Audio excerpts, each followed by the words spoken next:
నువ్వు ఒక్క దెబ్బ వేస్తే నేను 2 దెబ్బలు వేస్తా. నువ్వు ఎయిర్ బేస్లను కొడితే నేను న్యూక్లియర్ ప్లాంట్లను ధ్వంసం చేస్తా. ఇలా ఇజ్రాయెల్ ఇరాన్ మధ్య భీకర యుద్ధం రోజు రోజుకు పెరుగుతూనే ఉంది. అమెరికా ఎంట్రీతో మిడిల్ ఈస్ట్లో తీవ్ర ఉద్రిక్త పరిస్థితులు చోటు చేసుకుంటున్నాయి. ఇజ్రాయెల్, అమెరికా, ఇరాన్ పై దాడులు, ఇరాన్ నుంచి ప్రతిదాడులతో దద్దరిల్లుతున్నాయి టెహ్రాన్, టెల్ అవీవ్. ఇది ఎలాంటి మలుపులు తిరగనుంది? దీనికి అంతం ఉందా? రెండు దేశాల మధ్య హై టెన్షన్స్ మరింత పెరుగుతున్నాయా? నెక్స్ట్ ఏం జరగబోతోంది? ఇజ్రాయెల్, ఇరాన్ మధ్య భీకర యుద్ధం. రోజు రోజుకి పెరుగుతున్న యుద్ధ తీవ్రత. అమెరికా ఎంట్రీతో మిడిల్ ఈస్ట్లో తీవ్ర ఉద్రిక్తత. దాడులు, ప్రతిదాడులతో దద్దరిల్లుతున్న Tehran, Tel Aviv. Israel, Iran war మరింత తీవ్రతరమవుతోంది. అమెరికా ఎంట్రీతో మరింత వేడెక్కింది. శక్తివంతమైన బాంబర్లు, క్షిపణులతో ఇరాన్ న్యూక్లియర్ ప్లాంట్లపై అమెరికా దాడులతో ఇరాన్లో 3 అణు కేంద్రాలు ధ్వంసమయ్యాయి. ఇరాన్ న్యూక్లియర్ ప్లాంట్లలో 60% శుద్ధి చేసిన 400 కిలోలకు పైగా యురేనియం ఉంది. వీటిని భూగర్భ బంకర్లలో భద్రపరిచిందని నతాంజ్, ఫోర్డో, ఇస్ఫహాన్ న్యూక్లియర్ ప్లాంట్లపై అమెరికా బంకర్ బస్టర్లను ప్రయోగించింది. మరోవైపు ఇరాన్లోని ఎయిర్ బేస్లే లక్ష్యంగా ఇజ్రాయెల్ దళాలు విరుచుకుపడ్డాయి. పశ్చిమ, తూర్పు, సెంట్రల్ ఇరాన్ ప్రాంతాల్లో సుమారు 6 విమానాశ్రయాలపై ఇజ్రాయెల్ మిలిటరీ అటాక్స్ చేసింది. దీంతో ఈ యుద్ధం తీవ్ర రూపం దాల్చింది. ఇజ్రాయెల్, అమెరికా దాడులతో ఇరాన్ మరింత రగిలిపోతోంది. ప్రతీకారంగా ఇజ్రాయెల్పై ఇరాన్ 40 క్షిపణులతో దాడులకు దిగింది. పలు రకాల వార్ హెడ్లను ప్రయోగించింది. రాజధాని జెరూసలేం సహా పలు ప్రధాన నగరాలపై బాలిస్టిక్ క్షిపణుల్ని ప్రయోగించింది. ఇరాన్ ఇజ్రాయెల్లోని వీజ్మన్ ఇన్స్టిట్యూట్ ను ధ్వంసం చేసింది. ఇరాన్ ఇజ్రాయెల్లోని వైజ్మన్ ఇన్స్టిట్యూట్ ను ధ్వంసం చేసింది.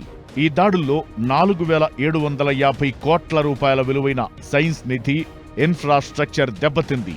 1934లో రసాయన శాస్త్రవేత్త, ఇజ్రాయెల్ తొలి అధ్యక్షుడు చైమ్ వైజ్మన్ దీన్ని స్థాపించారు. జీవ రసాయన, భౌతిక, గణిత, కంప్యూటర్ సైన్స్ లాంటి ప్రయోగాల్లో ఇది టాప్ ప్లేస్ లో ఉంది. దీనిపై ఇరాన్ మిస్సైల్ అటాక్ తో 45కి పైగా ల్యాబ్లను ధ్వంసం చేసింది. న్యూరో డెవలప్మెంటల్ డిజార్డర్, క్యాన్సర్, గుండె జబ్బులకు సంబంధించిన ఇజ్రాయెల్ దశాబ్దాల పరిశోధనంతా నష్టపోయింది. ఇది ఇజ్రాయెల్ సైన్స్ పురోగతికి పెద్ద దెబ్బేనని నిపుణులు అంటున్నారు. ఈ యుద్ధరంగంలోకి అమెరికా ఎంట్రీని కొన్ని దేశాలు సమర్థిస్తుంటే మరికొన్ని దేశాలు తప్పుబడుతున్నాయి. ఇరాన్పై అమెరికా దాడుల్ని ఉత్తర కొరియా తప్పుబట్టింది. మిడిల్ ఈస్ట్లో హైటెన్షన్ ను క్రియేట్ చేయడానికి కారణం అమెరికా, ఇజ్రాయెలే అని మండిపడింది.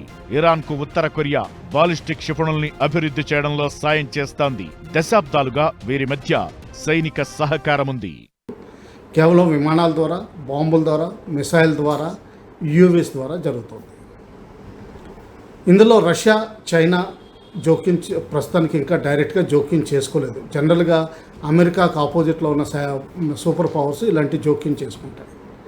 రష్యా ఎందుకు చేసుకోలేదంటే యుక్రెయిన్లో వాళ్ళు ఇరుక్కుపోయి ఉన్నారు. తర్వాత పుటిన్ గారి పాలసీ మారిందండి. అంతకుముందు వరకు కేవలం తూర్పునున్న భాగం, యుక్రెయిన్లో భాగం తీసుకోవాలని చూశారు. రష్యన్ స్పీకింగ్ ఏరియాస్ ఏవైతే ఉన్నాయో ఇప్పుడు మొత్తం యుక్రెయిన్ని కంట్రోల్లోకి తీసుకునే ఉద్దేశంలో ఉన్నారు. ఇరాన్ బంకర్లలో అణు ఇంధన ప్లాంట్లను అమెరికా ధ్వంసం చేయలేదని చైనా అంటోంది. ఫోర్డో న్యూక్లియర్ ప్లాంట్ 100 మీటర్ల లోతులో ఉందని బంకర్ బస్టర్ బాంబులు వాడినా దాన్ని పూర్తిగా నాశనం చేయడం కష్టమన్నది డ్రాగన్ చెబుతున్న మాట. కానీ రాబోయే రోజుల్లో ఇరాన్ కీలక అణు వ్యవస్థలపై అమెరికా దాడులు కొనసాగించొచ్చని అంటోంది. ఇటు ఇరాన్కు మద్దతుగా యెమెన్ యుద్ధరంగంలోకి దిగడానికి సిద్ధమైంది. తమ సముద్ర జలాల పరిధి నుంచి అమెరికా, ఇజ్రాయెల్ నౌకలను దూరంగా ఉంచాలని యెమెన్ స్పష్టం చేసింది. ఇరాన్కు ఇన్నాళ్లు నమ్మిన బంటులా వ్యవహరించిన లెబనాన్ టెర్రర్ గ్రూప్ హెజ్బొల్లా మాత్రం ఇప్పుడు మెల్లగా యూటర్న్ తీసుకుంది. కాల్పుల విరమణ ఒప్పందానికి హెజ్బొల్లా కట్టుబడి ఉందని, ఇజ్రాయెల్ గనక దాడులు చేస్తే తాము మళ్లీ ప్రతిదాడులు చేస్తామని స్పష్టం చేసింది.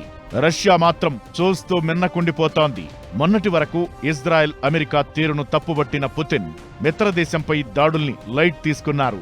దీనికి ఓ కారణం చెబుతోంది రష్యా. ఒకప్పటి సోవియట్ యూనియన్, ఇప్పటి రష్యన్ ఫెడరేషన్ కు చెందిన దాదాపు 20 లక్షల మంది ఇజ్రాయెల్లో నివసిస్తున్నారు. కాబట్టి ఇజ్రాయెల్ దాదాపు రష్యన్ మాట్లాడే దేశమే. అందుకే యుద్ధం, ఉద్రిక్తతల సమయంలో తాము తటస్థంగా వ్యవహరిస్తున్నామని పుతిన్ చెబుతున్నారు. ఇరాన్ పై ఇజ్రాయెల్, అమెరికా ప్రారంభించిన యుద్ధంతో ఇరాన్ అణ్వాయుధాలన్నీ ధ్వంసమయ్యాయా? అమెరికా, ఇజ్రాయెల్ పైచేయి సాధించాయా? మరి ఇరాన్ సైలెంట్గా ఎందుకు ఉంటుంది? అంతకు మించి పెద్ద దెబ్బ ఎలా కొట్టబోతోంది అంటే వస్తున్న సమాధానం హర్ముజ్ జలసంధి.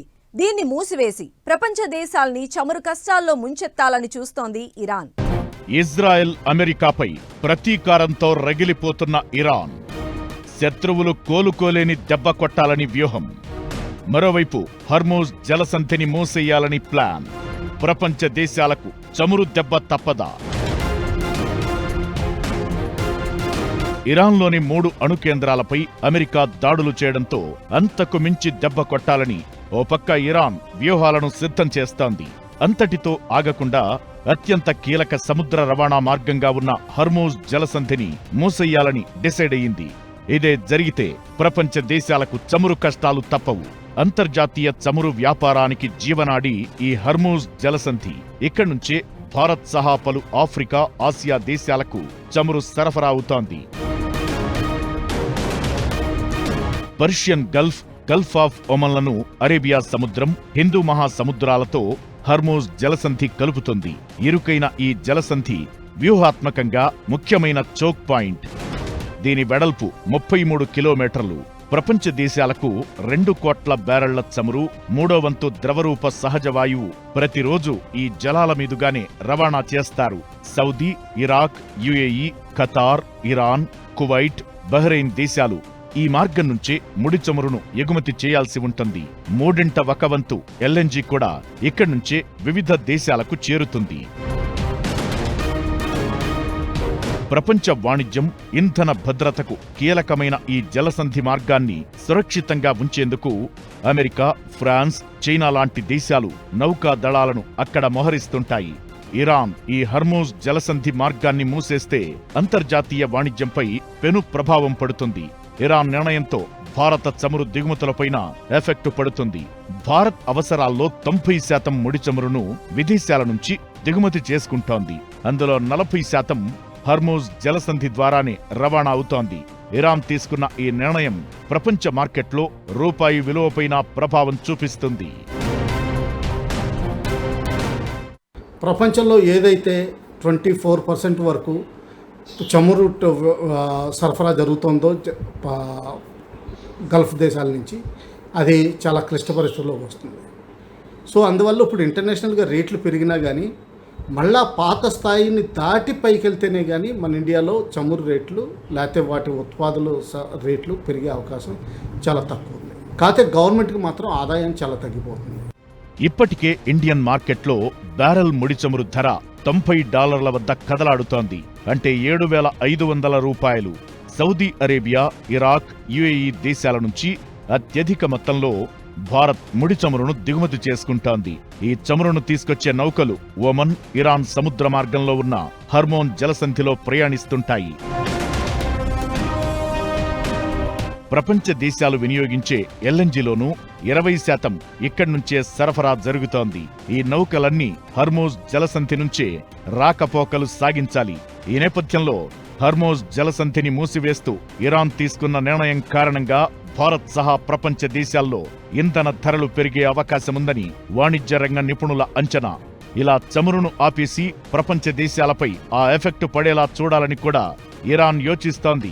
మొత్తానికి మిడిల్ ఈస్ట్ మంటలు ప్రపంచవ్యాప్తంగా తీవ్ర ప్రభావాన్ని చూపించే అవకాశాలు కనబడుతున్నాయి.